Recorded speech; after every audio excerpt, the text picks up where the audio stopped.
Mateus 24, do verso 37 ao 39, Jesus fala como os dias de Noé seriam uma imagem daquilo que acontecerá no fim dos tempos.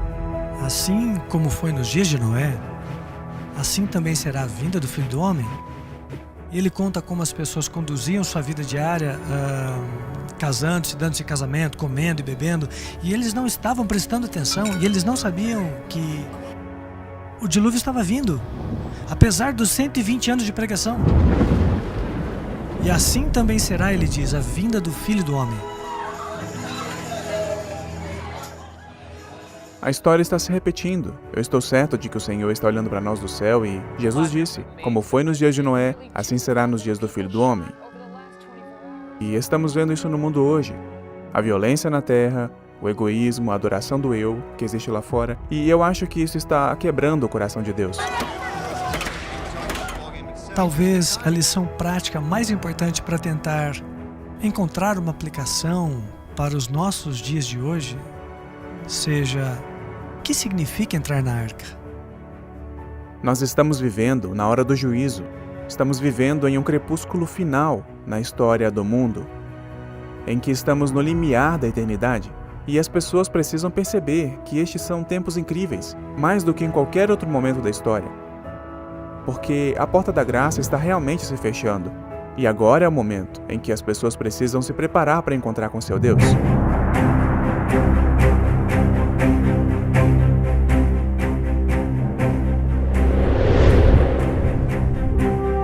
O que aconteceu antes do dilúvio vai acontecer de novo, logo antes da segunda vinda de Cristo. Aqueles que não têm perspectiva, os que não estão atentos à mensagem bíblica, eles continuarão como estão, seguindo o curso normal da vida, e eles não verão o fim chegar. Eu sou Jeff Wright, diretor do Layman Ministries. O que você verá agora não se parece com nada do que já viu antes. Não apenas investigaremos a história do dilúvio, mas também estudaremos as raízes da evolução e como ela influenciou o Ocidente. E o mais importante, veremos como a história de Noé ajuda a explicar as páginas da profecia bíblica. Essa é a história de Noé e do dilúvio como você nunca viu antes.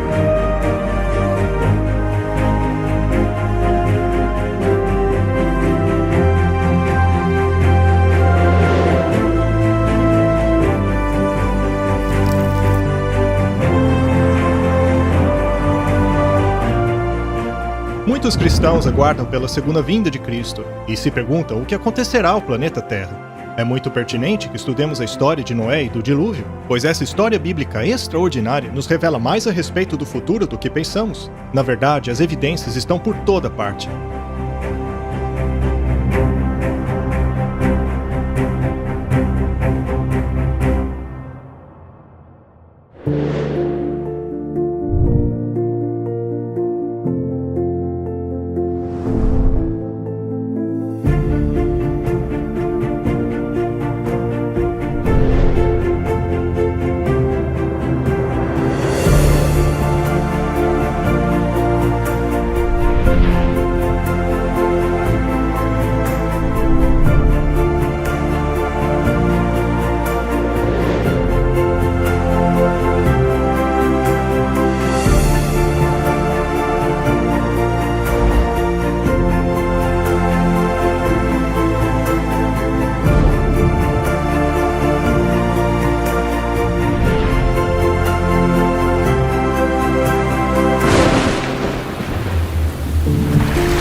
Deus é amor.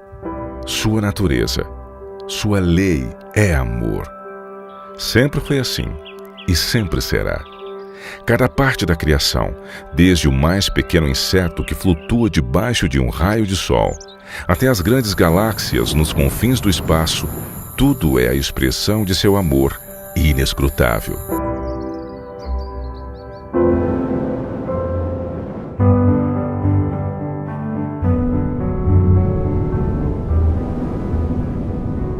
Não há dúvida nenhuma de que o mundo antes do dilúvio falava do amor de Deus. Tudo era incrivelmente belo. O seu amor está estampado em toda e qualquer coisa que você olhar. Desde o menor ser unicelular até o mais complexo dos seres, que foi Adão, que ele criou. Tudo era perfeito. Se nós pudéssemos ser transportados de volta para descobrir como o mundo era antes do dilúvio, você realmente precisa pensar nisso como se fosse um outro planeta. Eles estavam rodeados por alimentos em abundância. Toda a natureza era incrivelmente bela. As montanhas não eram irregulares e ásperas e ameaçadoras e perigosas como vemos hoje. Eram majestosas, altas, ondulantes e cobertas com solo fresco. E todo tipo de flor que você possa imaginar. Muitos pensam que os animais e plantas estão extintos hoje. Não havia frio extremo, nem calor extremo, nem aridez extrema, nenhum clima extremo. E não tínhamos essas tempestades terríveis que temos hoje. As árvores estavam cobertas de videiras e pequenas trepadeiras enroladas em perfeita ordem e carregadas de frutos.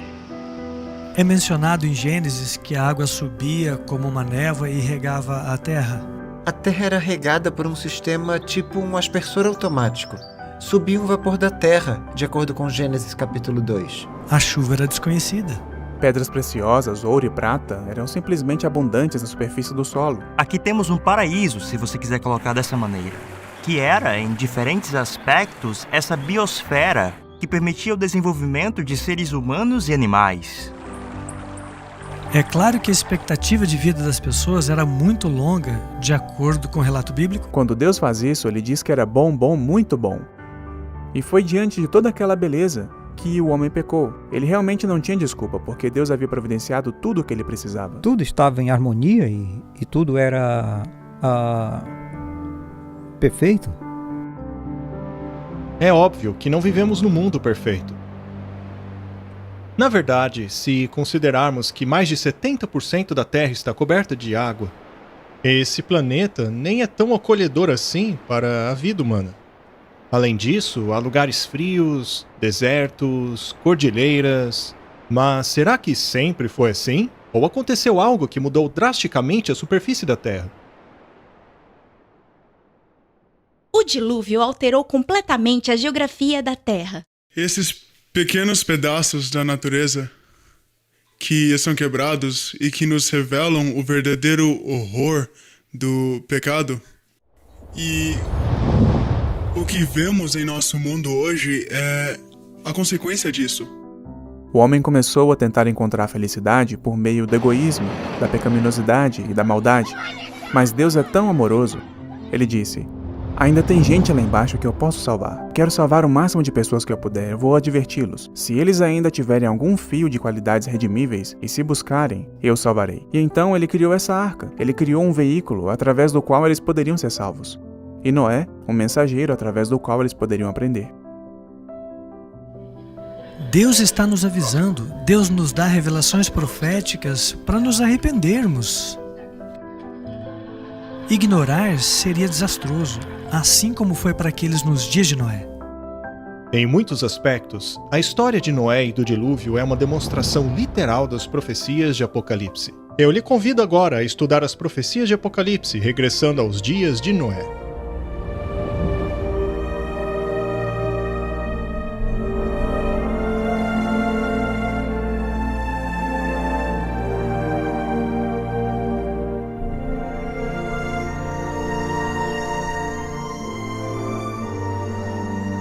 Nos dias de Noé, havia sinais de decadência, mas a terra ainda era rica e formosa graças à providência divina.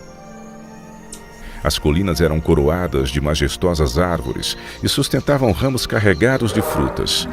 As planícies vastas, semelhantes a jardins, exalavam a fragrância de milhares de flores.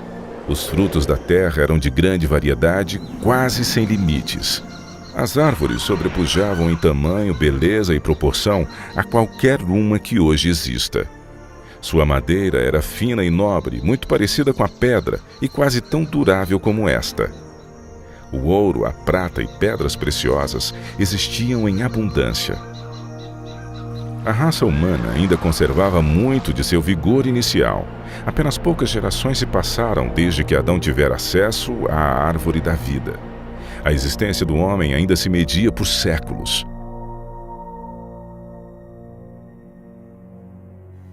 Se aquele povo longevo houvesse se dedicado ao serviço de Deus, com suas raras capacidades para planejar e executar, teriam feito do nome de seu Criador um louvor na terra e correspondido ao propósito por que Ele lhes dera a vida.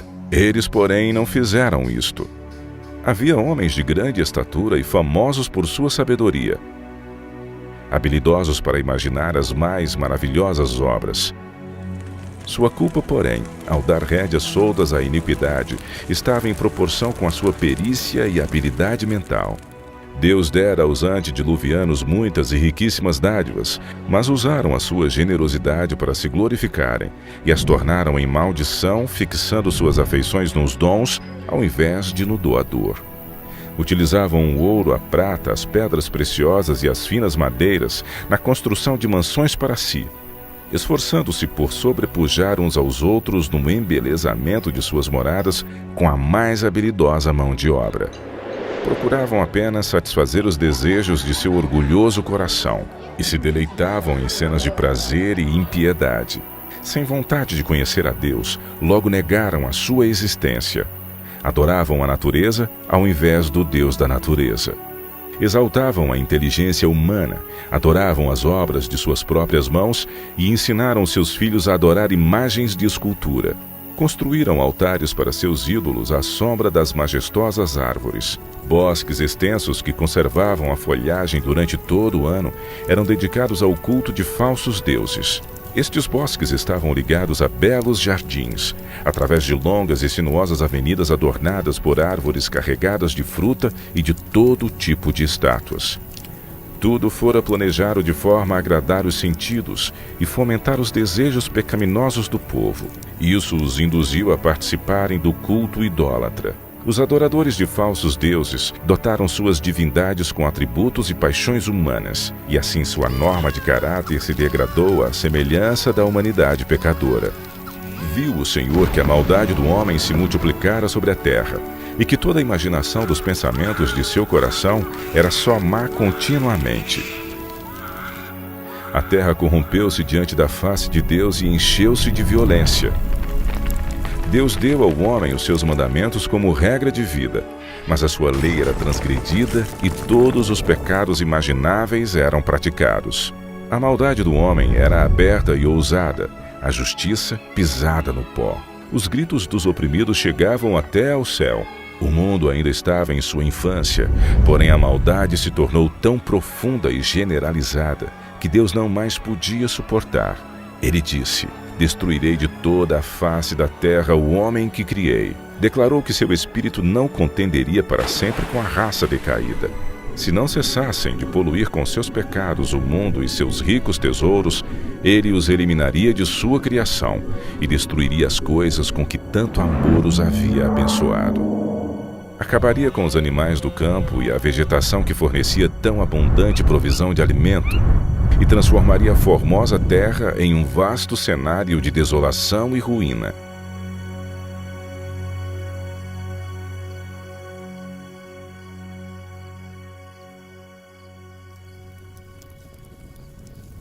"120 anos antes do dilúvio, o Senhor declarou seu propósito a Noé por meio de um santo anjo e ordenou-lhe construir uma arca.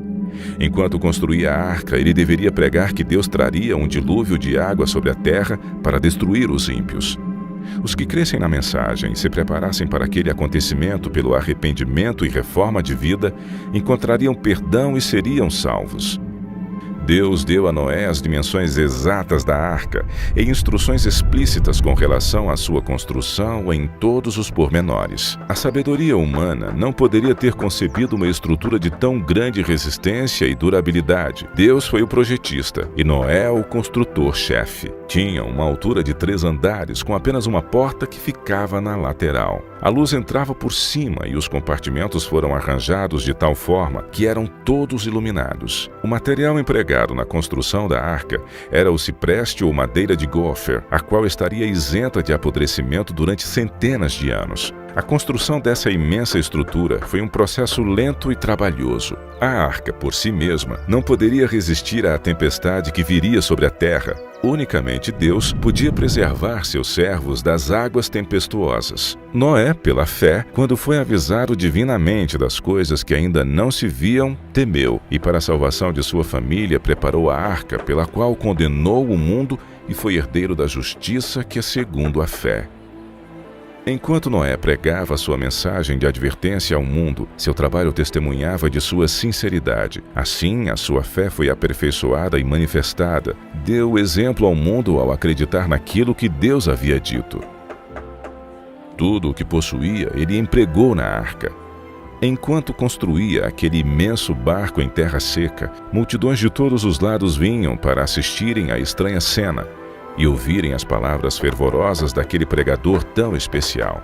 Cada martelada desferida naquela arca era um testemunho para o povo. Ainda assim, não se arrependeram diante de Deus, não quiseram renunciar a seus pecados.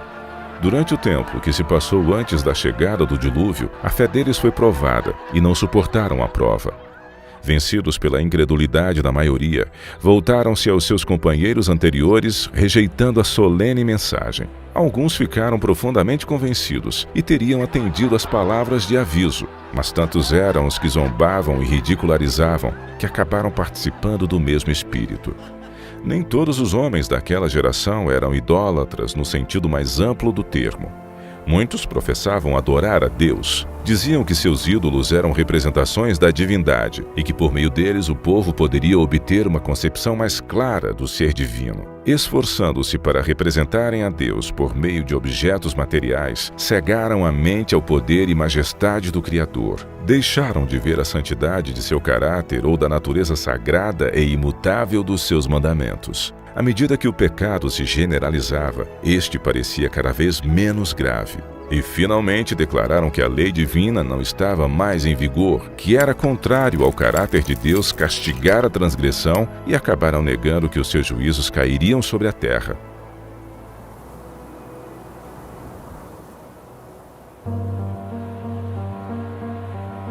Se aquela geração houvesse obedecido à lei divina, os homens teriam reconhecido a voz de Deus na pregação de seu servo. Mas ao rejeitarem a luz, suas mentes tornaram-se tão cegas que realmente acreditavam que a mensagem de Noé era um delírio. As multidões de maiorias não estavam do lado da justiça. O mundo voltou-se contra a justiça e a lei de Deus. Noé foi considerado um fanático. O mundo ria-se da loucura daquele homem iludido. E ao invés de humilharem seus corações diante de Deus, insistiram em sua desobediência e maldade como se Deus não tivesse falado através de seu servo. Noé permaneceu firme como uma rocha em meio à tempestade. Rodeado pelo desdém e ridicularização popular, ele se distinguiu por sua santa integridade e fidelidade inquebrantável. Suas palavras eram acompanhadas de poder. Seu relacionamento com Deus lhe dava força do poder infinito.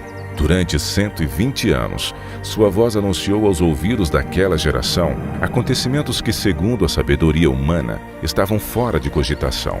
O mundo antes do dilúvio argumentava que as leis da natureza haviam permanecido inalteradas por séculos. As estações haviam sucedido umas às outras. Até ali, nunca havia chovido. A terra era regada por uma neblina ou orvalho, mas devido à sua obstinada resistência às reprovações da consciência, aquela geração encheu a medida de sua iniquidade e se tornou madura para a destruição. Seu tempo de graça estava prestes a terminar. Noé havia seguido fielmente as instruções que havia recebido de Deus. A arca havia sido concluída exatamente como Deus determinara. Havia provisão de alimentos para homens e animais. E agora o servo de Deus fez o seu último e solene apelo ao povo. Em um angustiante apelo que as palavras não podem descrever, Noé suplicou que buscassem refúgio enquanto ainda podiam achar.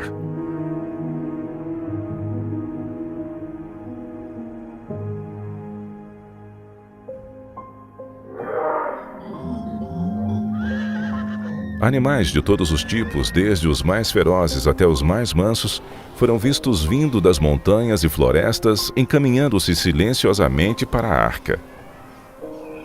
Ouviu-se então um ruído como um forte vento, e eis que surgiram aves de todos os lados e em tal quantidade, que chegaram a escurecer os céus e em perfeita ordem entraram na arca. Ao contrário daqueles animais, os homens não obedeceram a Deus.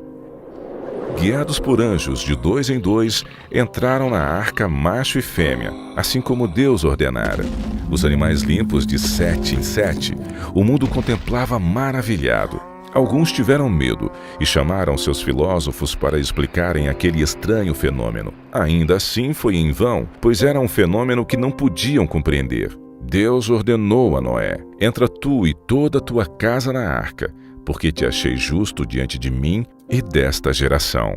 O mundo havia rechaçado as advertências de Noé, mas a sua influência e exemplo foi uma bênção para a sua família. Como recompensa de sua fidelidade e integridade, Deus salvou com Noé todos os membros de sua família.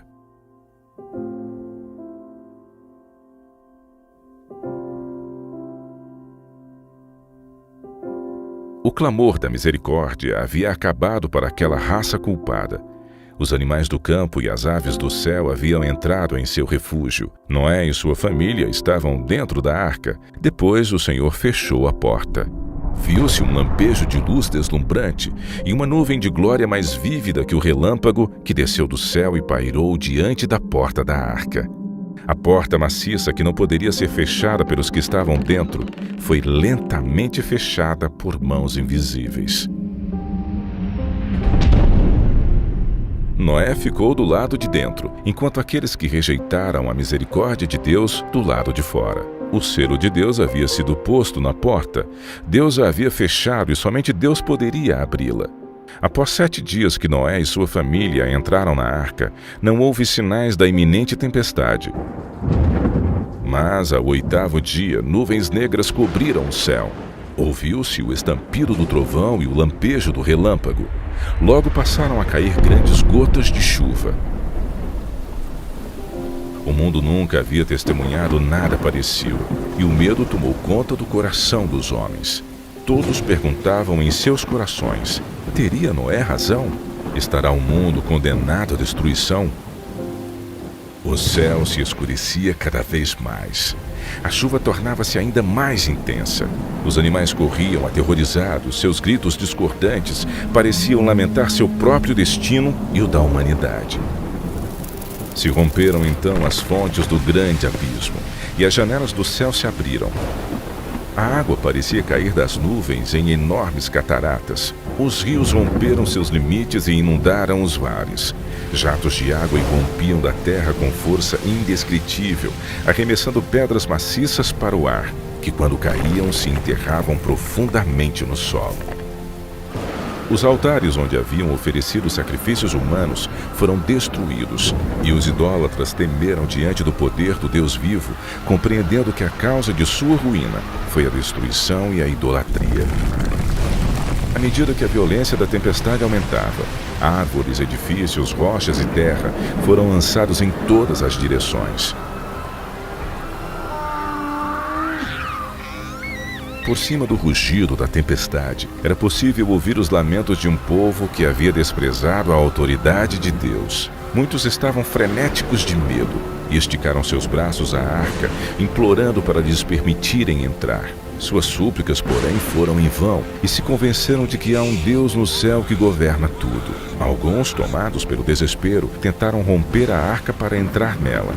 Porém, a firme estrutura resistiu a todos os seus esforços.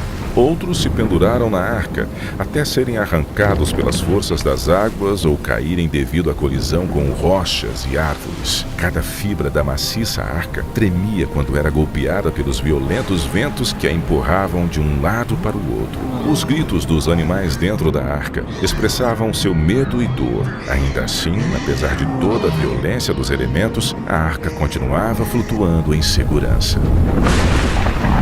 Algumas pessoas tomaram seus filhos e agarraram-se aos lombos de animais, sabendo que estes procurariam salvar as suas vidas subindo nas montanhas mais altas, a fim de escapar da água que não parava de subir. Outros se ataram às altas árvores que estavam no cume das montanhas. Refúgio após refúgio que prometia segurança acabava sendo abandonado.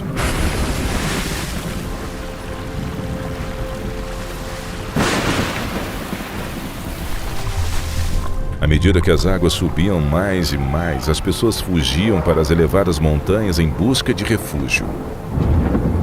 Em muitos lugares, homens e animais disputavam o mesmo espaço, mas todos eram varridos pela fúria das águas. A partir dos picos mais altos, os homens contemplavam um enorme oceano sem praias.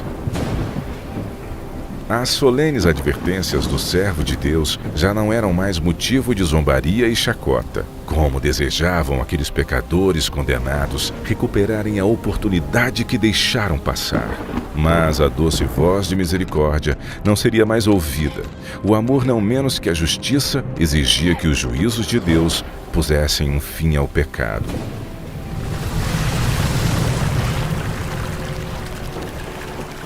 As águas vingadoras varreram o último refúgio. Aqueles que desprezaram a Deus morreram naquelas águas escuras. Pela palavra de Deus, aquele mundo pereceu coberto com as águas do dilúvio. Mas os céus e a terra, que agora existem, estão reservados pela mesma palavra para o fogo até o dia do juízo e da perdição dos homens ímpios. Outra tempestade está por vir, e pecado e pecadores serão destruídos. Deus é amor. Ainda assim, há um limite de tempo para suportar a maldade. Vimos que Deus enviou um dilúvio para acabar com a maldade daquela época. Mas resta uma pergunta. Poderia ter havido uma catástrofe mundial sem que ela houvesse deixado um vestígio sequer? O dilúvio universal é mais do que uma história de um livro. É uma história escrita na Terra. E essas evidências físicas permanecem escritas como testemunhas para nós. Chegou a hora de começarmos a investigar o juízo.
Uma das características mais únicas e belas do Grand Canyon são as diferentes cores de seus estratos sedimentares.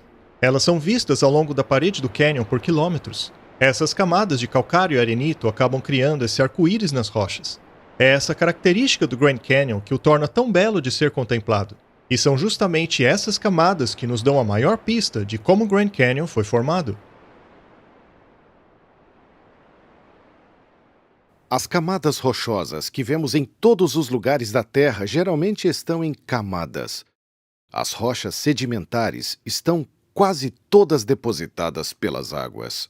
Vemos que essas camadas de rochas são de turbiditos, o que quer dizer que uma grande catástrofe provocou uma ação turbidítica, carregando aquela enorme quantidade de sedimentos por meio de água. Então a água traz a lama ou areia, ou mesmo materiais mais grosseiros, carrega e deposita em uma camada. É normalmente assim que as rochas são formadas na coluna geológica.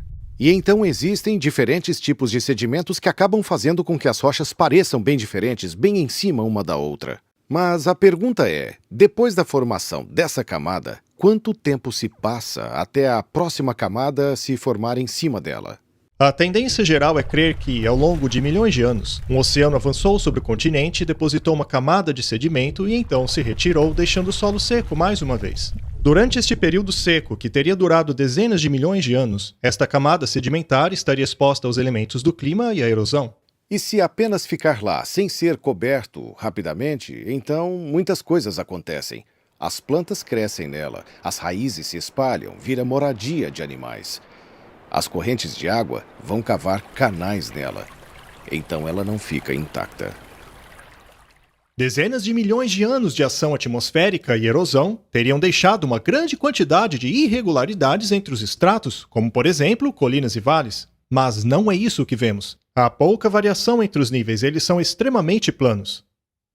E esse período de tempo que supostamente ocorre entre duas camadas pode ser de 10 milhões de anos, pode ser de 15 milhões, pode ser de até 150 milhões de anos, como a gente vê numa certa parte do Grand Canyon, nos depósitos do Grand Canyon.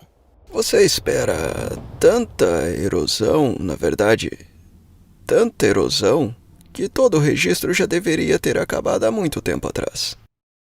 A taxa média de erosão é de cerca de 61 milímetros a cada 1000 anos. Aplicando a taxa de erosão de 61 milímetros a cada 1000 anos, ao longo de um período de 150 milhões de anos, não deveríamos ter 90 metros de erosão, tampouco 900 metros de erosão, mas 9 quilômetros de erosão.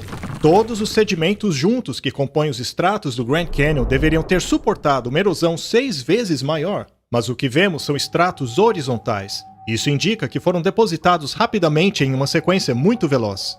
Então, é realista achar que 150 milhões de anos se passaram e nada aconteceu com essa camada? Não foram erodidos grandes vales. Realmente não parece que houve esse tempo entre essas diferentes camadas. O clima está em constante mudança, e a superfície da Terra muda com ele. As tempestades, inundações, furacões, terremotos, vento e outros fatores transformam e esculpem a superfície de nosso planeta. Estes elementos sempre depositam novos sedimentos ou erodem o sedimento presente, fazendo com que a superfície se torne irregular. É o tempo que causa essa mudança. Assim, ao vermos que o ponto de contato entre essas camadas não apresentam sinais de erosão ou de deposição, não faz sentido a ideia de que milhões de anos se passaram sem que a superfície dessas camadas sofresse alteração. Estas são camadas turbidíticas, geralmente classificadas de grosso a fino, o que desafia princípios uniformitários. Tinha que ser uma deposição rápida. Quando você tem um intervalo de 100 milhões de anos, você tem algumas milhas de erosões. Ainda assim você olha para esse vão e ele é plano. Se tivesse demorado tanto tempo, você teria que ter erosões irregulares dentro desse vão. Então a característica erosiva está dizendo... Hey! Pouco tempo, pouquíssimo tempo. A planura das camadas e assim por diante nos fala de um passado inteiramente diferente. Esse é o tipo de dado que você esperaria do dilúvio de Gênesis. Não podemos ver a erosão de milhões de anos, porque estes nunca existiram. Isso é o que as rochas revelam. Mas a erosão não é a única coisa que falta. Também estão ausentes camadas inteiras de sedimento, que representam milhões de anos.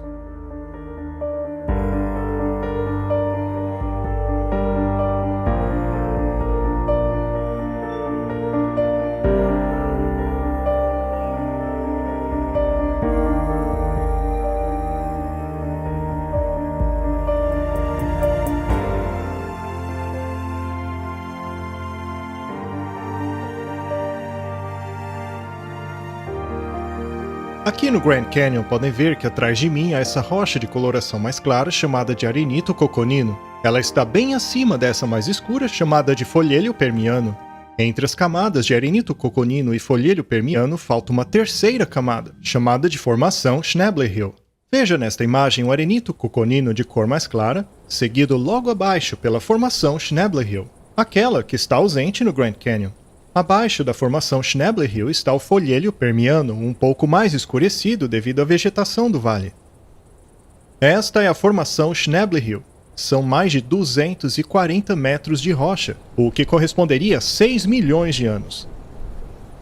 Isso é um grande problema para a ciência, já que aquela camada não deveria estar ausente. Isso porque, na mente de um geólogo moderno, cada camada está atrelada a um período de tempo. E eliminar uma camada de rocha significa eliminar este período de tempo. A explicação sugerida para este problema é a de que as camadas ausentes de fato existiram. Elas foram formadas acima das camadas inferiores, e a suposta razão para o seu desaparecimento teria sido a ação da erosão até a camada anterior. Então, com o passar do tempo, o próximo estrato teria tomado o lugar da antiga camada. Mas o grande problema dessa explicação é que o contato entre as camadas é absolutamente nivelado. Isso não demonstra evidência alguma de erosão, como sulcos profundos, desgastes e outros fatores. Não encontramos nenhum desses cenários. Porque eles são um desafio para as longas eras geológicas. Porque não há nenhuma erosão ali. A formação Schnebly Hill se encontra em meio a esses dois estratos e não apresenta sinal algum de erosão. Isso não apenas indica que houve pouca ou nenhuma passagem de tempo entre a formação dessas duas camadas, mas que também foram depositadas de maneira rápida por um evento catastrófico. É por essa razão que não encontramos a formação Schnebly Hill entre aqueles estratos do Grand Canyon. A mesma condição pode ser observada a apenas 144 quilômetros dali. O Grand Canyon é um fantástico exemplo geológico de catastrofismo. Ele desafia as teorias modernas que procuram explicar essas incoerências. Já neste local, temos calcário Redwall descansando sobre uma camada de calcário Moave. Entre essas duas camadas deveria haver a formação Temple Butte, que representa 155 milhões de anos. No lugar onde ela deveria estar não há nada, assim como também não há evidências dos quase 10 quilômetros de erosão que deveria haver após todo esse tempo. Não há nenhum indício de erosão, nenhuma evidência de deposição.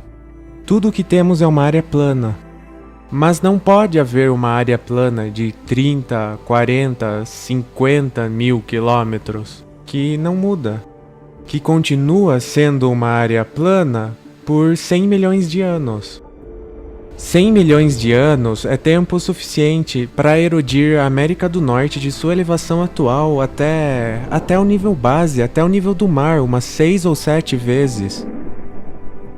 Aqui a área de contato entre o calcário Redwall e o calcário Mauve é horizontal, o que significa que transcorreu pouco ou nenhum espaço de tempo entre os dois estratos.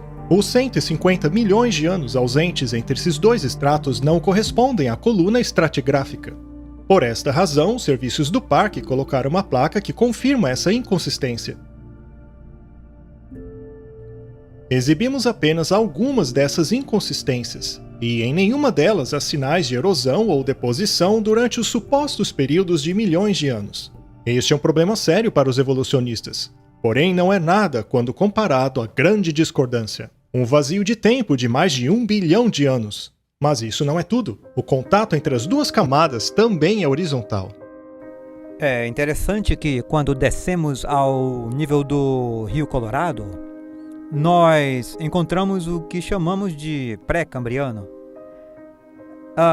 O material vulcânico é muito acidentado e muito misturado. E os sedimentos cambrianos que aparecem sobre eles permanecem ali. Posteriormente, eles se tornam pouco misturados, camada após camada. Tornei-me bastante consciente daquela grande inconformidade que fica entre o pré-cambriano e o cambriano, lá no Grand Canyon. Isso é nítido. Está sempre lá. A grande discordância do Grand Canyon é 1,2 bilhão de anos ausentes entre as camadas cambriana e pré-cambriana. Durante este tempo, deveríamos observar 72 quilômetros de erosão irregular. Este é tempo suficiente para erodir os 40 quilômetros da crosta terrestre 2 vezes. Ainda assim, a camada cambriana se assenta horizontalmente sobre a pré-cambriana. E mais uma vez, o ponto de contato entre as duas é horizontal, o que indica que a deposição dessas duas camadas não é o resultado de 1,2 bilhão de anos de erosão. As evidências apontam para uma grande catástrofe ocasionada por água, que ocorreu em um período curto de tempo. Então, você vem para a camada cambriana. E de repente, tudo muda drasticamente. A maioria dos seus filhos animais, de repente, aparecem naquela camada cambriana. Não se tratam de espécies isoladas, são filos inteiros que aparecem de repente. Isso é assombroso. Veja, um filo é uma categoria muito ampla de animais. Por exemplo, o filo Molusca. O filo Molusca abrange desde os caracóis e lesmas até os camarões e polvos. Todos esses animais pertencem a este grupo. Como explicar que todos apareceram simultaneamente ao mesmo tempo? Isso não se encaixa com o lento processo evolutivo. E este é um problema duplo para a evolução, e os evolucionistas estão cientes disso. Eles chamam isso de explosão cambriana. A explosão cambriana é o período das camadas cambrianas em que temos registros fósseis de animais completamente formados. Estes fósseis totalmente formados nos fornecem dados para nossa investigação. Como a camada pré-cambriana não contém fósseis de animais, filos ou espécies intermediárias, nos levam a considerar o conceito de processos evolutivos entre espécies como puramente teóricos. Então, o que isso nos diz? Isso indica evolução? Não, indica criação. A camada pré-cambriana, frequentemente chamada de rocha basal, contém somente fósseis de organismos unicelulares e de algumas criaturas de corpo macio, como vermes e águas-vivas. Isso se encaixa com o registro bíblico, já que antes do dilúvio não havia padrões climáticos severos ou catástrofes que pudessem enterrar e fossilizar grandes animais. No entanto, a camada cambriana, que está logo acima dela, é a primeira camada sedimentar depositada pelo dilúvio. É por esta razão que vemos um filo inteiro de animais totalmente desenvolvidos surgir abruptamente. A razão pela qual não vemos traços de espécies intermediárias ou de lentos processos evolutivos é porque estes nunca ocorreram. As camadas sedimentares do Grand Canyon não são evidências da evolução. Pelo contrário, são testemunhas de uma inundação catastrófica. Quando vemos o tamanho desses depósitos, somos levados a crer que esta inundação foi um evento global.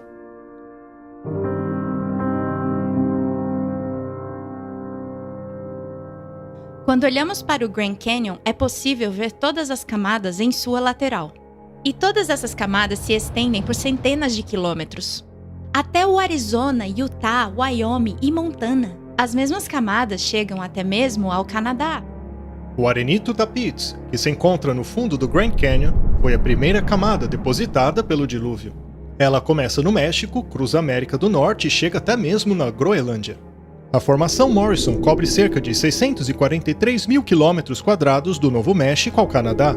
E o arenito de São Pedro cobre aproximadamente 800 mil quilômetros quadrados. Ao observarmos aquelas camadas, vemos que todas elas estão niveladas horizontalmente. Isso não apenas mostra que aquelas camadas foram assentadas rapidamente, mas também revela que não houve milhões de anos de erosão entre elas. A ausência de erosão entre as camadas do Grand Canyon mostra que estas foram depositadas rapidamente por uma catástrofe. E o fato destas camadas percorrerem centenas de quilômetros, passando por vários estados e chegando até mesmo ao Canadá, revela que a dimensão da catástrofe foi muito maior do que qualquer coisa que o homem moderno já viu.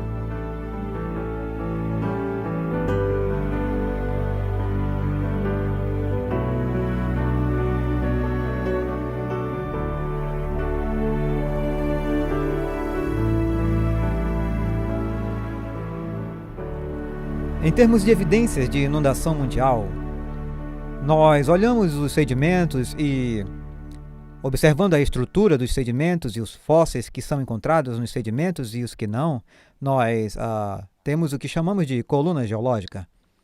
E encontramos o período cambriano, o ordoviciano, o siluriano, o devoniano, o carbonífero e o permiano. Essas são apenas algumas das principais estruturas que vemos. Podemos encontrá-las nos Estados Unidos, podemos percorrer a Europa e, adivinhe, encontramos as mesmas sequências. Vamos para a Ásia, encontramos as mesmas sequências. Vamos para a Austrália e encontramos as mesmas sequências. Encontramos não somente as mesmas sequências em estrutura e em conteúdo, mas também o conteúdo fóssil. Para mim, isso diz que algo tinha que acontecer no mundo inteiro.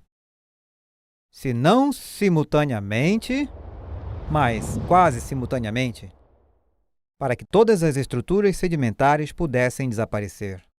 Eu tento focar naquelas partes dos registros que nos deixam cientes dos aspectos globais do dilúvio. Por exemplo, o que chamamos do giz de Cretáceo, que são achados por todo o mundo. A camada de giz é depositada debaixo d'água.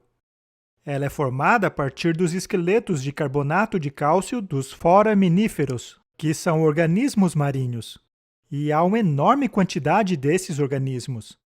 Esta camada de giz não está apenas entre os continentes, mas por todo o continente. Como explicar isso se ela é depositada apenas debaixo d'água? Isso nos leva a crer que todo o planeta esteve embaixo d'água ao mesmo tempo. Essas são evidências tão fortes que de fato houve um dilúvio universal, de que o indivíduo precisa de muita, mas muita imaginação para vê-las como uma série de avanços e retrocessos periódicos do mar. E esses são somente um dos tipos de depósitos que nos diz que tivemos alguma coisa acontecendo em uma escala mundial.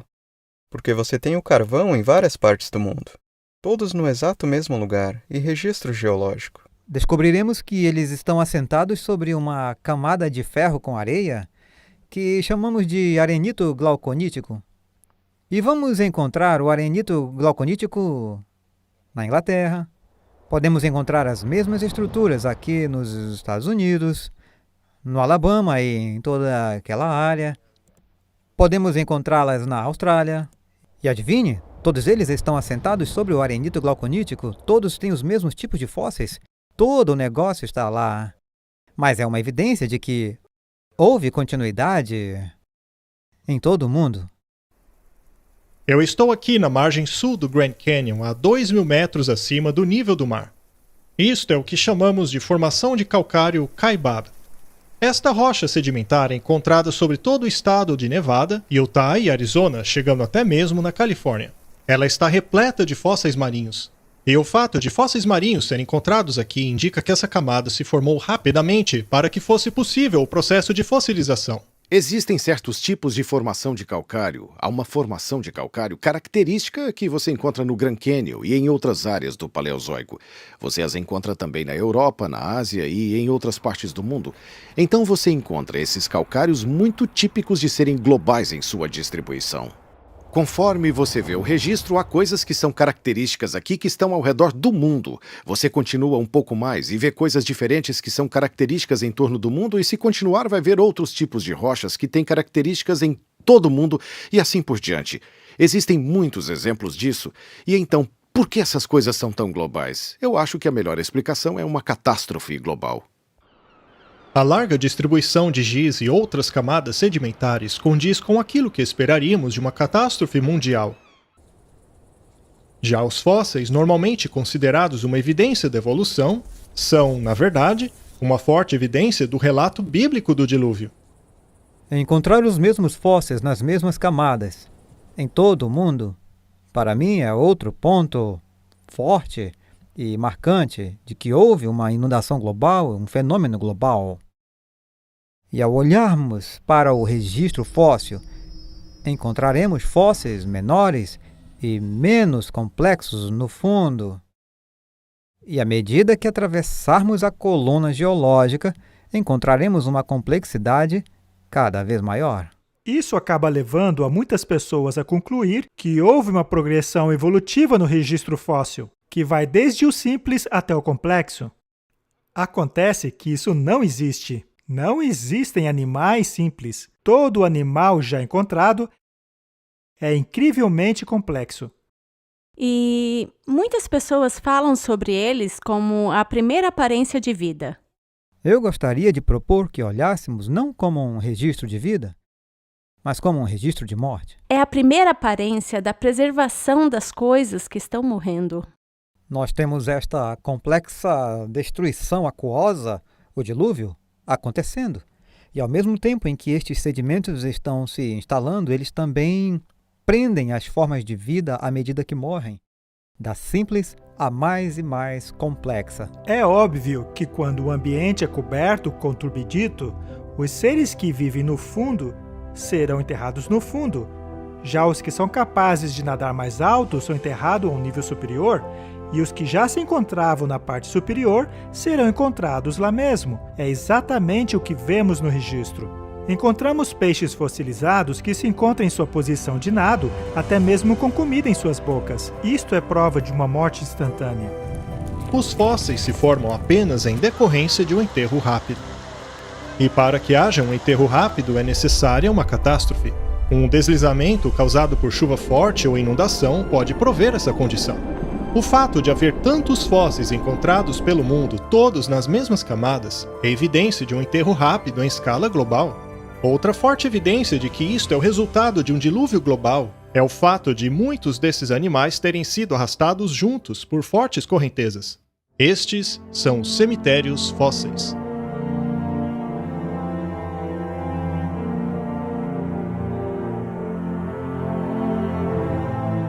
Cemitérios fósseis são algo que a maioria das pessoas não estão familiarizados. É a ideia de que você tem uma mortalidade em massa. Quer dizer, um número grande de animais foram destruídos e enterrados praticamente ao mesmo tempo.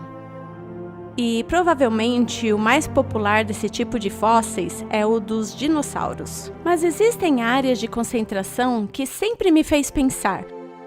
Vamos olhar como estão os sedimentos.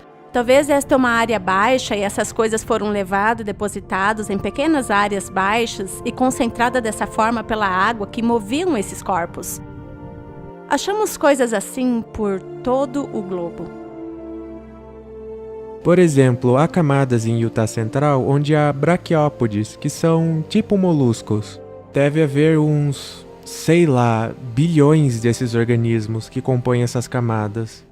Isso é um cemitério de fósseis. É uma quantidade muito grande, é uma quantidade excessivamente alta de fósseis. Estou trabalhando, no momento, em uma escavação em Wyoming, onde temos mais de 10.000 dinossauros. Isso certamente indica que houve uma catástrofe. Não tem como juntar tantos fósseis em um só lugar sem uma catástrofe. Descobrimos que em nosso depósito os ossos não estão como deveriam estar se os animais tivessem morrido ao longo do tempo. Ao invés disso, os ossos estão desarticulados e eles estão organizados por tamanho.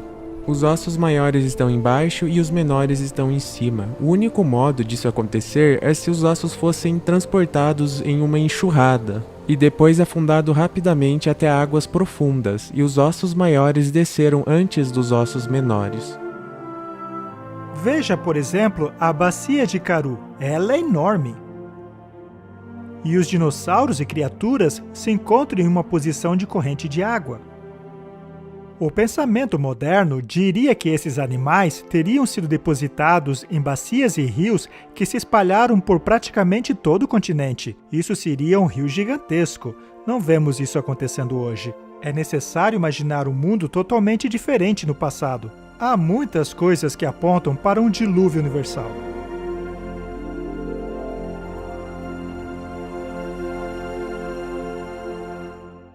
As violentas forças do dilúvio arrastaram milhares de animais para grandes áreas onde foram fossilizados. No entanto, sob circunstâncias diferentes, alguns desses restos de animais se tornaram carvão. O carvão é uma massa de material vegetal que foi depositada numa unidade. Essa massa foi compactada e se transformou quimicamente em carvão. Depósitos de carvão podem ser muito extensos, eles podem ser muito grossos também, até 300 metros de espessura para uma camada individual. Nós o encontramos nessas costuras bem planas, que geralmente têm pontas e fundos muito acentuados, e assim por diante. O que normalmente não é a maneira como as plantas crescem. Isso parece transportado, obviamente, depositado pela água. Encontramos organismos marinhos em campos de carvão que são depósitos terrestres. Isso desmente qualquer história que contradiga o relato bíblico. Encontramos grandes quantidades de carvão. Temos carvão no Wyoming, temos milhões e milhões de toneladas de carvão na Austrália, temos milhões e milhões de toneladas de carvão na Europa. Voltando à Pensilvânia, temos todo esse tipo de material. Eles cobrem milhares de quilômetros quadrados e você encontra o mesmo tipo de depósitos de carvão no mesmo lugar, no registro geológico espalhado por toda a Europa, indo para a Rússia e assim por diante. A extensa distribuição desses depósitos de carvão é em escala mundial. Independentemente de sua localização, esses depósitos de carvão se encontram na mesma posição na coluna estratigráfica, demonstrando que foram depositados ao mesmo tempo. Portanto, seria lógico concluir que a formação desses depósitos de carvão são resultado de uma catástrofe causada por água, ocorrida em escala mundial e praticamente ao mesmo tempo. Estima-se que sejam necessários de 600 a 900 centímetros de vegetação para formar 30 centímetros de carvão. Alguns desses depósitos possuem mais de 30 metros de espessura, o que exigiria mais de 60 ou 90 metros de vegetação cobrindo uma área de muitos milhares de quilômetros quadrados. Quando os cientistas observam a quantidade de carvão existente na Terra, se dão conta que nem toda a vegetação existente no planeta seria capaz de formar essa quantidade de carvão. E é verdade. A diferença é que eles acreditam que todo esse carvão foi resultado de milhões de anos de acumulação. A Bíblia, por outro lado, diz que a Terra antes do dilúvio era um planeta verde exuberante. Não é improvável que isso venha apenas da vegetação que existia pouco antes do dilúvio.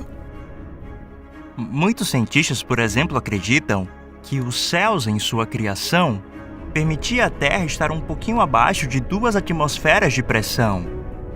E essas 2 atmosferas de pressão promoveria um crescimento significativo? Onde agora vemos desertos, cordilheiras e continentes gelados, houve uma vez, antes do dilúvio, terras férteis e bosques como nunca vimos antes. Encontramos grandes quantidades de petróleo nos desertos do Oriente Médio, que são vestígios desta antiga paisagem verde. Os cientistas descobriram, através de perfurações, que um dia a Antártica já foi um continente tropical coberto por palmeiras. As enormes florestas enterradas durante o dilúvio e que depois se transformaram em carvão e petróleo formam os extensos depósitos que vemos hoje em dia. Estas são apenas algumas das evidências que testificam do grande amor de Deus pelo homem mediante a criação de um planeta verde exuberante, e que mais tarde foi destruído por uma catástrofe de água, exatamente como a Bíblia diz. O dilúvio é um evento que harmoniza o que vemos na geologia. Em termos de uma criação recente de Deus, em apenas 6 dias, alguns milhares de anos atrás, como descrito na Bíblia.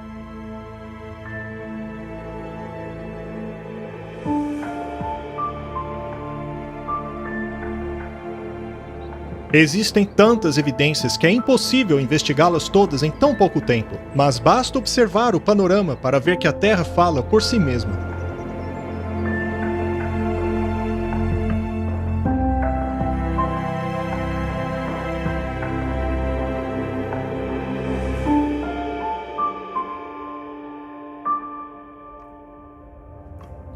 Vimos que não há erosão entre as diferentes camadas horizontais do Grand Canyon, o que indica que estas camadas foram depositadas rapidamente e não após milhões de anos.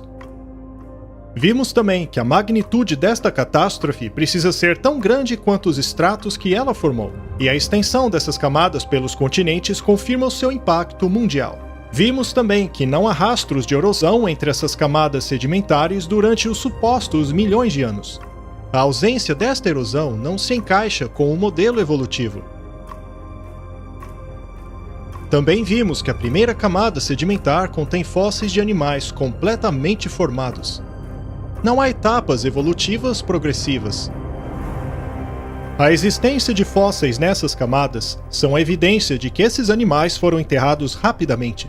Alguns peixes possuem até mesmo alimento em suas bocas. E os grandes cemitérios fósseis também são uma prova sólida de que milhares de animais mortos, como peixes, mamíferos e até aves, foram arrastados, enterrados e fossilizados juntos. Vimos também que os depósitos gigantescos de carvão e petróleo só poderiam ter sido criados através da compactação da vegetação de uma terra verde e exuberante que tenha sido destruída e enterrada.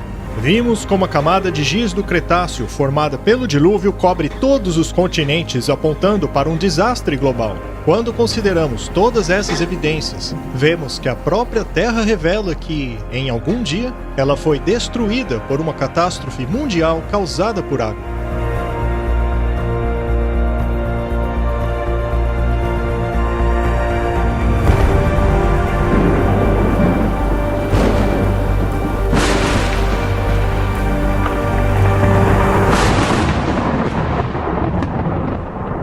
Ou fala com a terra, e ela te ensinará.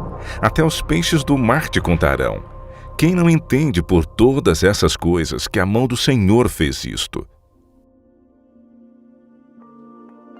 Uma vez que o mundo está tão repleto de evidências, por que algumas das mentes mais brilhantes da comunidade científica rechaçam a história do dilúvio como descrita na Bíblia? A razão tem pouco a ver com as evidências.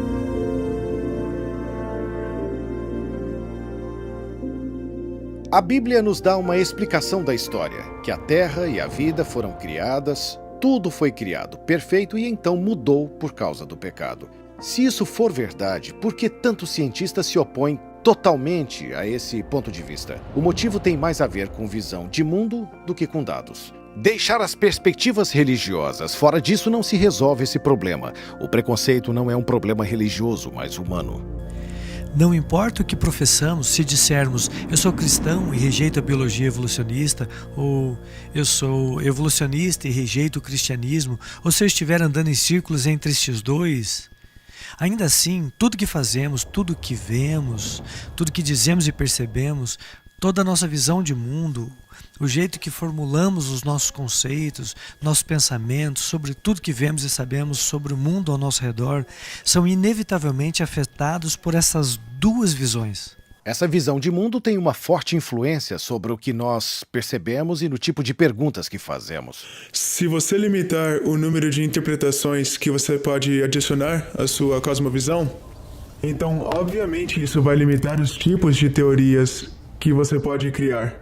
Então, por exemplo, se você está olhando para uma cosmovisão materialista e você está olhando para esses equipamentos moleculares incríveis que eu gosto de usar, ou a informação que está gravada no DNA, há um grande número de teorias que você pode criar baseado nesses dados que você coletou. Mas se você é um materialista, nenhuma das suas teorias poderia sugerir que uma mente inteligente escreveu essa informação no DNA.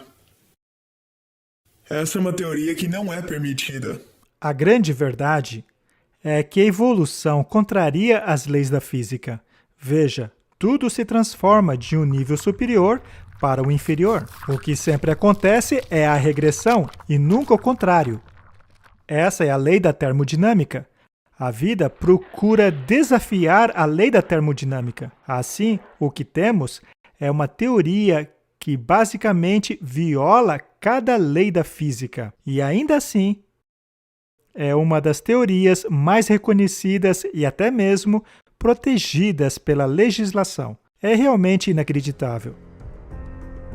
A ciência se define como uma exploração sistemática que constrói, organiza o conhecimento em forma de explicações comprováveis e previsões sobre o universo. O problema da evolução é que suas explicações não podem ser provadas. A evolução necessita que algo que não está vivo possa por si mesmo criar algo vivo. Esse misterioso evento não pode ser observado em nenhum lugar, nem na natureza e nem em laboratório. Ela, portanto, não segue o método científico, o que a impede de ser estabelecida como um fato científico. Toda a vida é composta por DNA, uma forma muito complexa de se organizar informação. A razão pela qual os processos naturais não podem e nunca poderão produzir vida é porque os processos naturais não geram ou organizam informação. A organização requer inteligência. Onde vemos evidência de organização, vemos evidência de Deus. Portanto, a revelação mais suprema que o estudo da ciência e do mundo natural pode dar ao homem é o descobrimento da existência do sobrenatural. Apesar disso, o orgulho humano e sua insistência em ter um mundo sem Deus acaba influenciando os nossos tribunais e sistemas educacionais. A lei obriga que a evolução seja ensinada como um fato infalível. As pessoas me fazem perguntas sobre por que é que a ciência parece estar cada vez mais e mais confiante em seu compromisso com uma ex-origem completamente evolutiva da vida. É porque temos mais dados? Não, realmente não é isso. É porque a ciência tem uma certa visão de mundo e a confiança nessa visão está cada vez mais forte. E acho que parte disso é por causa das batalhas políticas sobre o que será ensinado nas escolas públicas. Quando nos mandam ensinar esta teoria, o que eles estão fazendo, pelo menos na minha opinião, é obrigar a todos os professores a mentir, já que os professores têm que ensinar essa teoria, que é uma hipótese da ciência moderna, enquanto existem teorias melhores para explicar aquilo que vemos e que são excluídas. O mais justo a se fazer seria apresentar as duas teorias aos estudantes, para que eles mesmos pudessem escolher. Mas a maneira como está se fazendo hoje vai contra toda a lógica. Você não fala de Deus em nossos livros didáticos, livros científicos e históricos e assim por diante. Deus está fora de cena. Mas e se Deus realmente existir? Não é assim que se encontra a verdade. Então é assim que a cosmovisão pode limitar as coisas. Uma das coisas que eu realmente aprecio sobre a cosmovisão bíblica que os cristãos aceitam é que ele é libertador. Não podemos dizer que toda a realidade é apenas o que eu posso ver mecanicamente, e assim por diante. Não há nada que nos diga que tudo isso é realidade. Eu prefiro uma abordagem mais ampla. Vamos incluir Deus nas possibilidades. E olhar para os dados científicos. E os dados científicos, eles tendem a nos apontar para Deus. Quando você diz, bem, eu não vou me envolver com religião ou com a Bíblia, porque isso não é ciência. Acho que você está sendo desnecessariamente restritivo e está eliminando a possibilidade de você investigar o que pode ser verdade.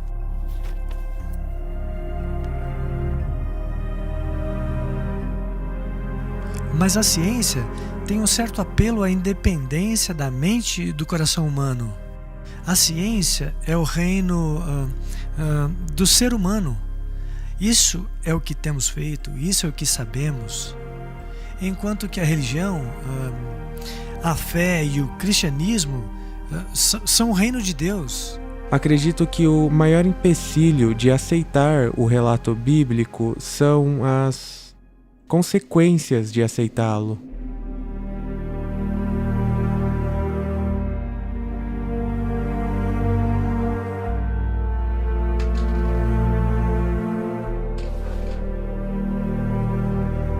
Agora, o problema de trazer Deus para essa discussão é que, inevitavelmente, volta também a questão da responsabilização moral.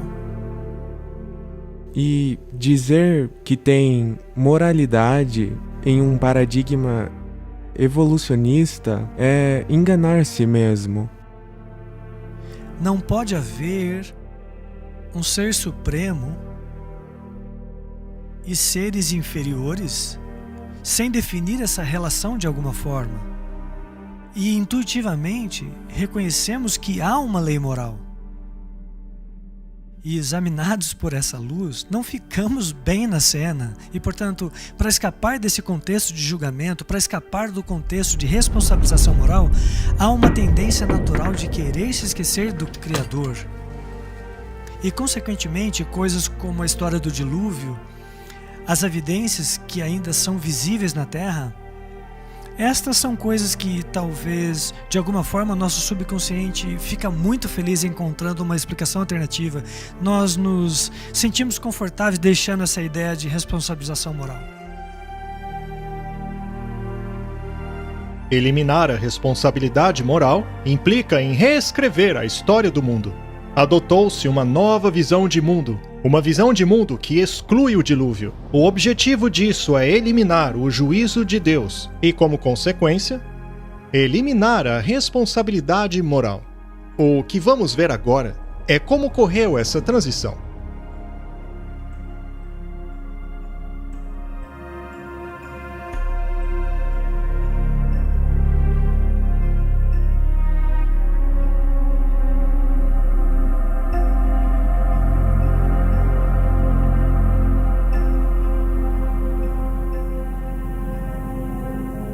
Se olharmos para a cultura popular de hoje, a história do dilúvio não é aquela normalmente aceita como literalmente verdadeira. Então fica fácil olhar para ela e dizer que ninguém acredita. Bem, isso meio que levanta a questão sobre o que se pensava nos milênios passados. E a resposta é: todo mundo acreditava. Na verdade, a história do dilúvio universal foi relatada vez após vez em culturas espalhadas ao redor do mundo. Cada cultura parece ter uma história sobre o dilúvio e todos tiraram algumas lições disso. As lições variam aqui e ali, mas eles acreditavam nela. Então por que não acreditamos mais?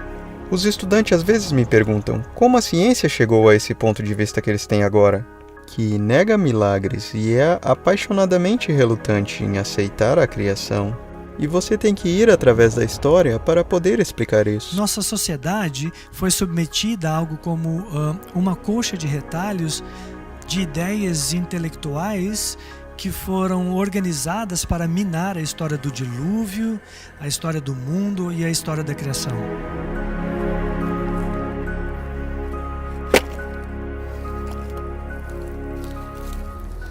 O grande acobertamento. Enterrando o juízo.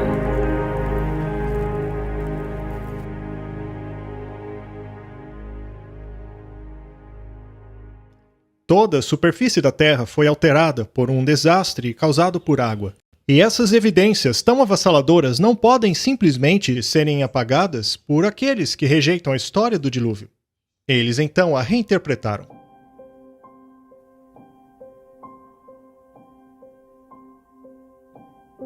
Alguns fatores na sociedade eram muito autocráticos, dogmáticos e perseguiam as pessoas, suprindo-as e dificultando muito a vida delas. E quem eram essas agências que faziam isso? Bem, eram o governo e a igreja.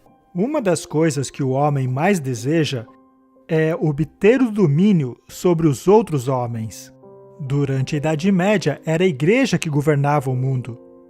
Então, durante a Idade Escura, ou período da Idade Média, por 1500 anos, tivemos esse marco monolítico, quase que universal, de governança da Igreja Católica por toda a Europa. Uma das arenas de combate no desenvolvimento da nova liberdade de pensamento, mesmo sob a influência da Igreja Católica nos últimos 1500 anos, com certeza era o campo da ciência. E as histórias desses cientistas são bastante conhecidas, desde Galileu a Newton, de Copérnico a Francis Bacon, que travaram conflito com a igreja. Provavelmente Galileu é um dos mais famosos. Ele promoveu o heliocentrismo, ou o Sol como centro, e todos os planetas girando ao redor, mas a igreja não gostou disso, por uma variedade de razões filosóficas. Manter a Terra no centro era filosoficamente importante.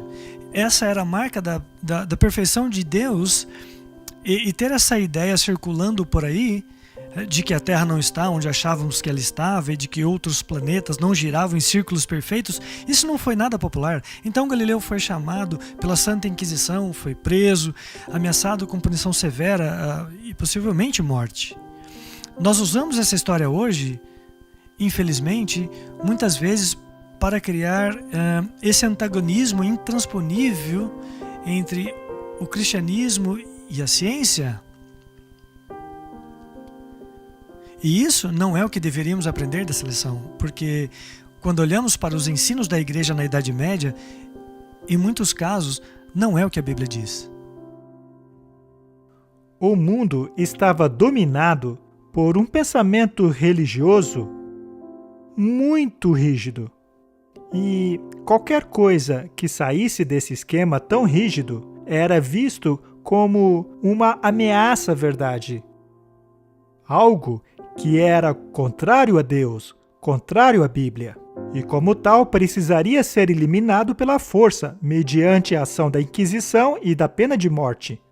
E chegou finalmente a um ponto na história onde as pessoas estavam cansadas disso. Elas estavam exaustas disso e a igreja estava perdendo sua credibilidade por causa disso. Por causa da forma como eles estavam tratando as pessoas. As pessoas estavam cansadas da forma que os governos haviam tratado elas. E isso ocasionou um movimento entre os estudiosos para se afastarem das autoridades e de quaisquer dessas agências autocráticas.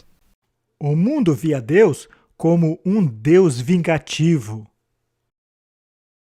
que ficava à espreita, observando, só esperando alguém fazer alguma coisa de errado.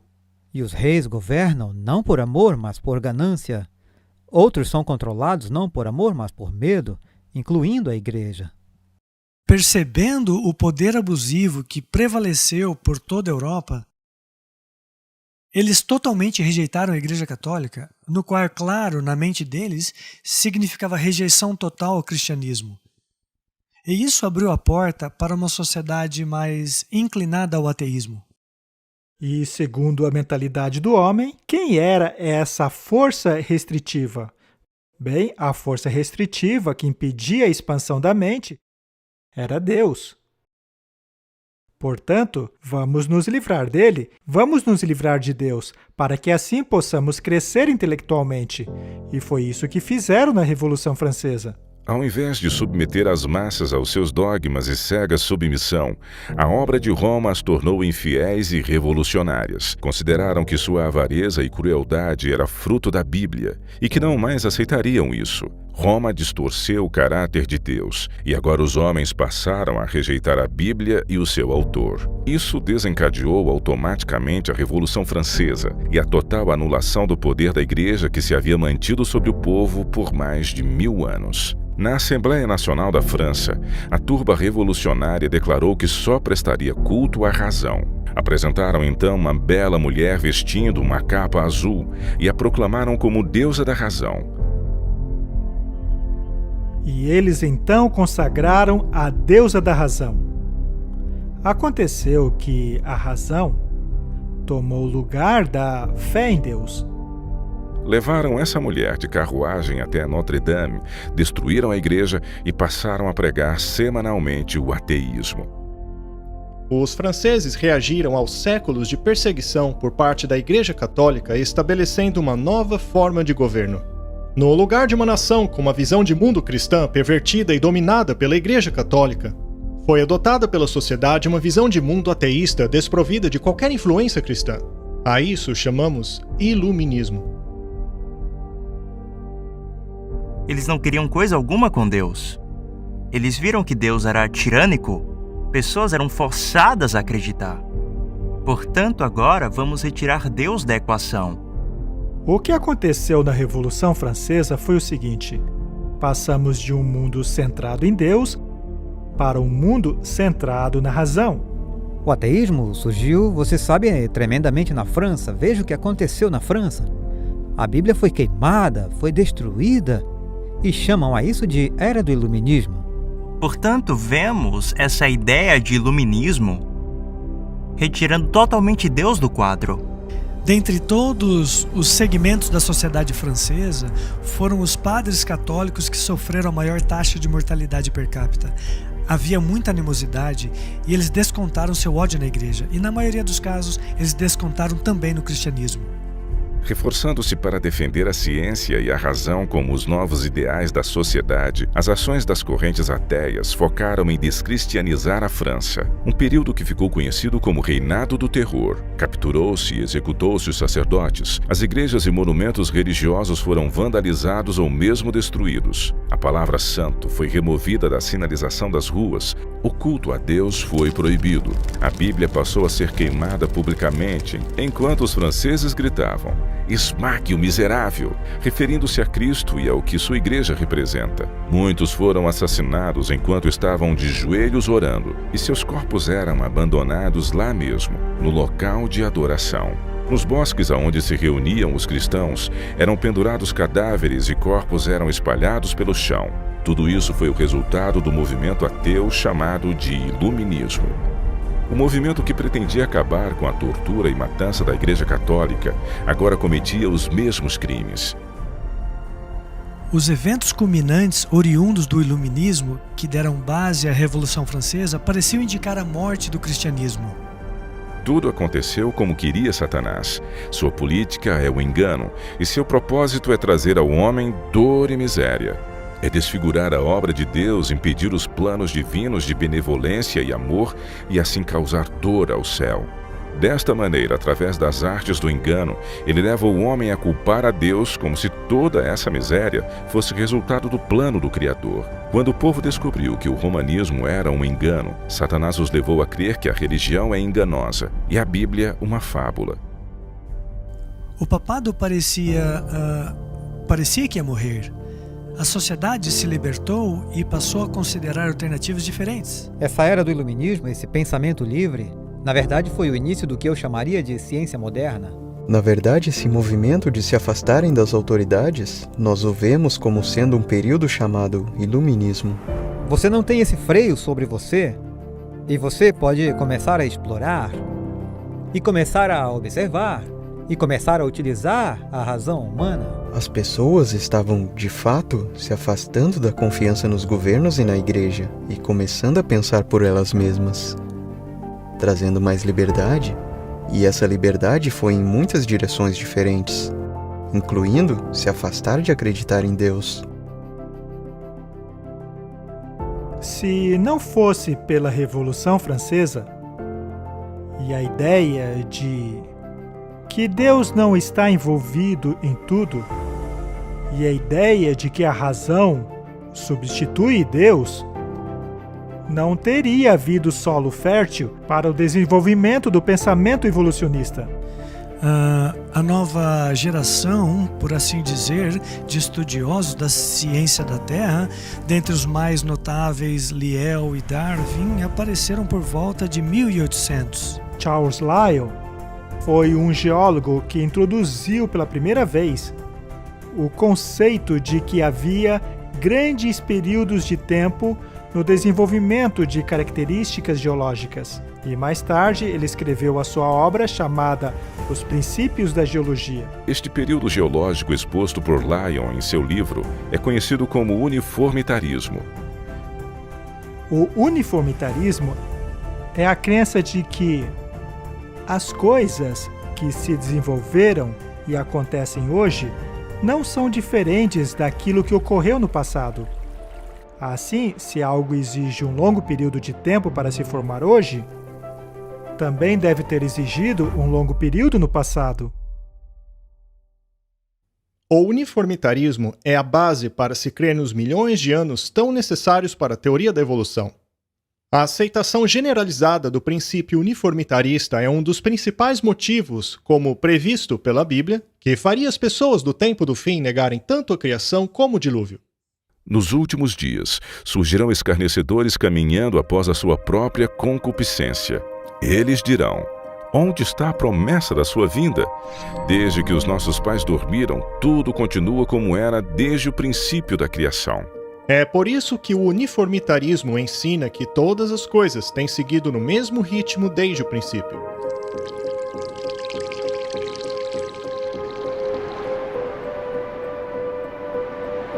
Mas e se aconteceu uma catástrofe? E se houve uma enorme tempestade e todo o material que, segundo o uniformitarismo, desapareceria eventualmente, sumisse de repente? É isso o que vemos hoje.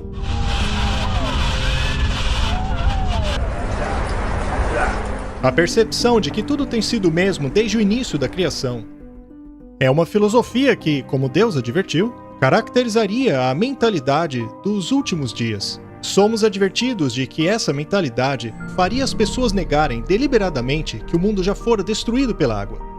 A profecia diz que eles ignorariam voluntariamente, o que significa que rejeitariam todas as evidências do dilúvio. E é precisamente assim que Charles Lyell descreveu o seu ponto de vista. Quando Lyell escreveu a respeito dos fósseis, ele disse: "Não podemos explicar a sua posição atual com um dilúvio universal. Eu tenho abominação pelos acadêmicos mais eruditos. Estes sistemas têm o ar como alicerce, não se sustentam sem milagres." Como naturalista, Charles Lyell rechaçava todos os milagres como forma de explicação. Mas não foram suas observações científicas que o levaram a essa conclusão, mas o comprometimento com a sua própria visão de mundo. Ele deixou claro seu preconceito contra a história bíblica do dilúvio em uma carta que diz assim: as eras geológicas libertarão a ciência de Moisés. Essas ideias foram passadas de Charles Lyell para um jovem estudante chamado Charles Darwin.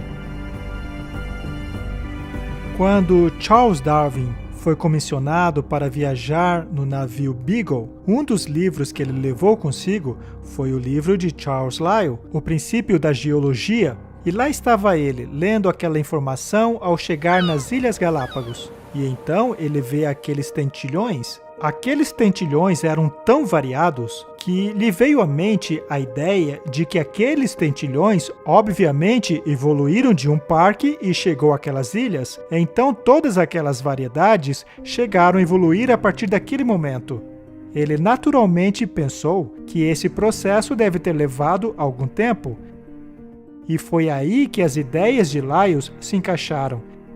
Ele então concluiu o seguinte: se essa variedade que eu vejo aqui se desenvolveu através do tempo e da seleção natural, então Deus não criou nada.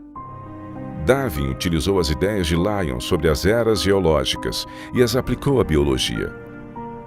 Desta maneira, ele deu à evolução algo de que ela precisava, um mecanismo científico sobre o qual operar. Darwin apareceu com essa nova teoria, a seleção natural, e essa foi a prova supostamente infalível. Foi isso que deu credibilidade. Agora sim encontramos um mecanismo responsável por essas mudanças no transcorrer de longos períodos de tempo. Mais adiante, Darwin se tornou um amigo próximo de Lyell. Alguns dizem que ele foi a pessoa que mais influenciou a vida de Darwin. Darwin, comentando a respeito da opinião de Lyell sobre o dilúvio, disse: Lyell está convencido de haver abalado a fé no dilúvio sem ter proferido sequer uma palavra contra a Bíblia. Ele não teria obtido tanto sucesso se tivesse agido de forma diferente. Em meados do século XIX, as coisas começaram a mudar. No final daquele século, a comunidade científica começou a excluir Deus de suas interpretações.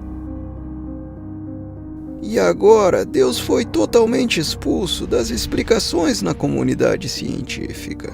Assim cheguei a esta conclusão, que Deus fez os homens justos, mas foram atrás de muitas invenções. A teoria da evolução converteu-se no fundamento de nossa sociedade por todo o mundo, e os resultados catastróficos dessa crença podem ser vistos por toda parte na negação da responsabilidade moral, na negação de Deus e também do dilúvio. A evolução, mais do que qualquer outra crença, tem levado a sociedade a um nível de maldade tal qual era nos dias de Noé. E viu Jeová que a maldade do homem era grande sobre a terra, e que toda a imaginação dos pensamentos de seu coração eram continuamente maus. O Senhor definiu os pensamentos dos dias de Noé como maus. Isso também se aplica a nós quando consideramos o que a Bíblia tem a dizer sobre os pensamentos dos perversos. O perverso, por causa de seu orgulho, não busca Deus. Deus não está em nenhum de seus pensamentos. Quando a Bíblia diz que não há lugar para Deus em seus pensamentos, o que ela quer dizer é que Deus está totalmente ausente de sua mente. Nos dias de Noé havia muita maldade sobre a terra. Era uma sociedade sem Deus que não o buscava. Assim se cumpre a profecia de Jesus que disse: tal como foi nos dias de Noé, também será quando o Filho do Homem se manifestar.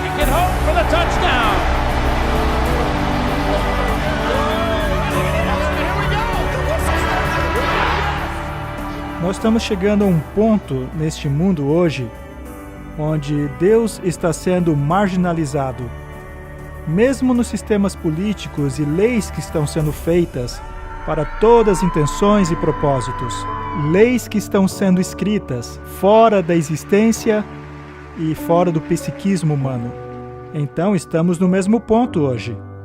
Algumas das coisas que estavam acontecendo antes do dilúvio, em particular, a Bíblia nos diz que a terra estava cheia de violência e as pessoas evidentemente não eram apenas culpadas de cometer violência. Parece que elas se divertiam com a violência, o que é algo que está acontecendo no mundo hoje. E muitas pessoas sofisticadas e gentis ficariam chocadas com a ideia de serem culpadas de assassinato, mas elas não pensam duas vezes antes de se entreter vendo outras pessoas cometendo assassinato. A mesma coisa com a lei do adultério, pessoas que dizem, eu nunca cometeria adultério, mas se divertem assistindo. E a Bíblia fala que não são apenas aqueles que fazem tais coisas, mas também aqueles que consentem aos que as fazem. A mentalidade que diz faça o que você quiser é o que temos conosco hoje. A perda da confiança na palavra de Deus começou no fim do século XVIII, no começo dos anos 1800. O aumento do evolucionismo tirou a noção das pessoas de que Deus é nosso Criador, de que temos um Criador, que temos um Deus pessoal e que há um julgamento. E se você crê em evolução, é absurdo crer num juízo. Mas se não acreditamos que Deus provocou o dilúvio no princípio, por que eu vou acreditar que ele vai destruir o mundo pelo fogo? Não faz sentido. Portanto, se eu posso levá-lo a negar o dilúvio, então basicamente estou em vantagem sobre você em negar a destruição eterna do mundo da forma como conhecemos. Enquanto a nossa cultura globalizada afasta a ideia dos princípios morais absolutos e rejeita uma norma moral, vemos como o sofrimento e a miséria aumentam de forma proporcional até que a própria vida não seja mais respeitada. À medida que a situação de nosso mundo piora, fica claro por que um juízo é tão necessário e por que ele ocorreu nos dias de Noé. A maldade desenvolveu-se a tal ponto que não havia mais solução. Ela aumentaria continuamente para todo sempre. Isso resultaria em um universo de eterna miséria. Quem gostaria de viver num universo como este por toda a eternidade? Veja a dor e agonia de pais quando estão diante das tumbas de seus filhos, por exemplo. Precisa haver um juízo. É por isso que Deus estabeleceu um limite antes que toda a humanidade se afundasse nessa situação e não restasse nenhuma testemunha do amor de Deus e do plano original da criação, que era da humanidade viver em paz, em harmonia e amor junto com Deus. Se isso acontecesse, não restaria nada para levar adiante a história do amor de Deus. Portanto, Deus tinha que intervir. Deus é amoroso, Deus é paciente. Mas como ele disse a Moisés, embora ele seja longânimo e abundante em perdão e misericórdia, de forma alguma ele inocentará o culpado. Que há um tempo de juízo.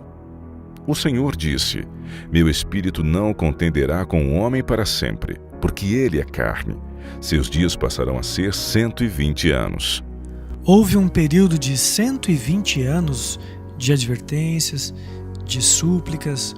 O julgamento não vem sem aviso nenhum, apesar daqueles que escolheram ignorar os conselhos de Noé por 120 anos. Eles acharam que sim. O julgamento sempre foi e sempre será misturado com misericórdia. Mas a misericórdia não impede o julgamento. Inevitavelmente chega uma hora em que a chuva cai. E ele destruiu este mundo com o dilúvio. E esta destruição permanece como uma garantia de um outro juízo que ocorreria depois deste. E a Bíblia diz que este próximo juízo será pelo fogo. Ele não será novamente por meio de um dilúvio. Pode até haver inundações intermitentes, mas o juízo final será pelo fogo. E pela água, o mundo daquele tempo foi submerso e destruído. E pela mesma palavra, os céus e a terra que agora existem estão reservados para o fogo, guardados para o dia do juízo e para a destruição dos ímpios. O mundo foi batizado pela água nos dias de Noé. 2 Pedro 3 diz que ele será batizado por fogo quando o Senhor voltar. E aí ele vai fazer um novo céu e uma nova terra. Então a terra renasce, pode-se dizer, depois de passar por esse batismo nas águas dos tempos de Noé. Mas ele protegeu Noé e a sua família. Ela será batizada com fogo na segunda vinda, mas ele mais uma vez protegerá o seu povo. Portanto, a mesma mensagem que temos no livro de Gênesis será pregada mais uma vez nos últimos dias.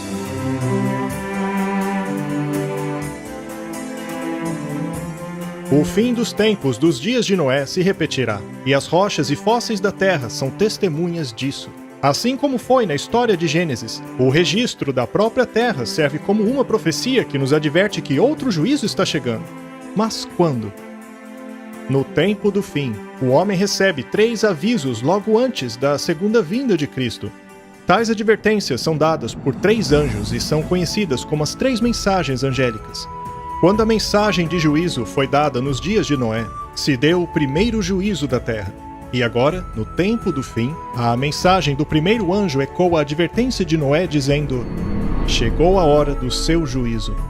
No segundo episódio de Os Dias de Noé, investigaremos essas mensagens e descobriremos em que ano começou esse juízo e quando começarão os dias de Noé para a última geração.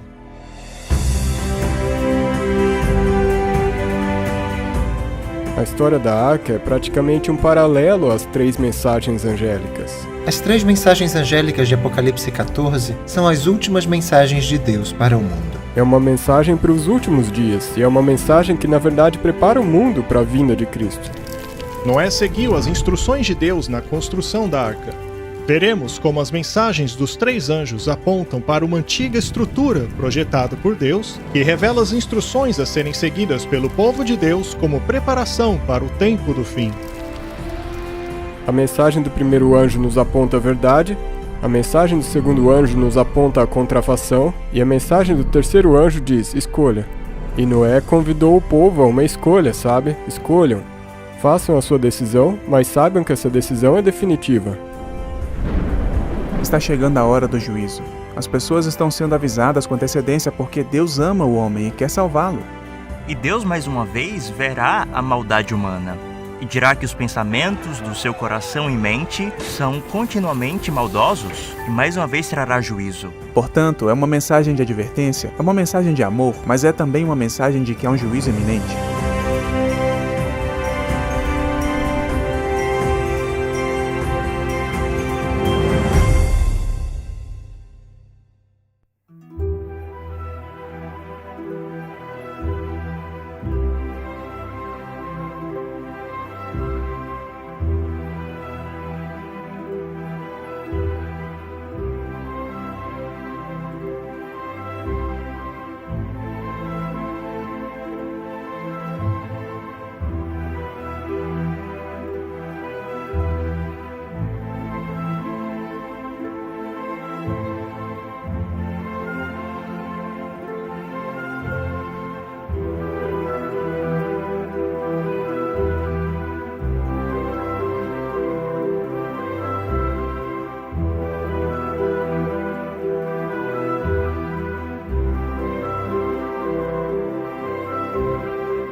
Quando eu entrei em contato com as verdades bíblicas, eu entrei em contato com uma escolha. Eu era um ateu e a profecia me disse que havia um Deus. Então eu tive que fazer escolhas, e as escolhas te custam. E quando eu fiz a escolha de deixar o evolucionismo e pregar sobre o criacionismo, isso teve consequências, porque eu sou um zoólogo. E eu estava em uma universidade secular, no departamento de zoologia. Então, a consequência foi que eu tive que sair, não mais disposto a me comprometer com aquilo que eu não acreditava por questões financeiras. Sabe, existem algumas coisas encorajadoras e sóbrias na história do dilúvio para mim. Uma é que você não pode esperar até que a mensagem se torne popular. Se for verdade, você tem que abraçá-la, não importa o que o resto do mundo faça. Alguém uma vez disse que uma ideia idiota ainda é uma ideia idiota, mesmo que 1 milhão de pessoas criem nela. E, embora Noé fosse minoria, está claro hoje que ele estava certo. E Deus está procurando pessoas que se levantem, mesmo que a verdade não seja popular. Minha fé cristã não depende do meu entendimento da ciência. Mas ainda fica a pergunta: se Deus é o autor tanto da ciência como da fé, não deveriam os relatos da Bíblia e da ciência coincidirem um com o outro?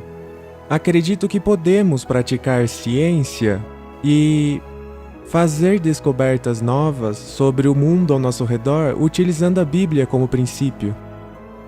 Claro, isso me encorajou. Isso certamente me fez confiar na palavra de Deus. E por isso eu sou grato.